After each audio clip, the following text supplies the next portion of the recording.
साथीहरू स्वागत छ हजुरहरूलाई मेरो आजको डे 9 मिनी भ्लगमा।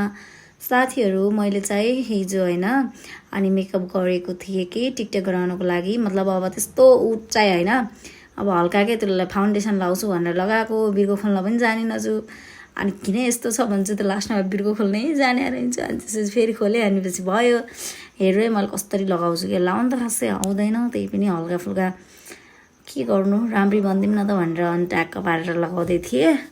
सो त्यही भएर हो, मलाई खासै रुगा लागेको छ क्या, अनि त्यही भएर मेरो आज आवाज पनि हल्का लो भइरहेछ। सो त्यही भएर हो। साथीहरू हेर्नु, अब मैले पुरा उसले के भन्छन् कि यसको नाम पनि म कस्तो बिर्सिन्छु, नाम नभन। त्यो पुरा त्यो लगाइसकेपछि कस्तो कत्रा कत्ला निक्लिने कि, यस्तो रिस उठ्छ मलाई त्यो कत्ला निक्ल्यो भने। कति हुँदै नभएर अनि त्यसपछि फेरि त्यसलाई भिजाउँदै उ गर्दै गरेँ, यही गरेँ।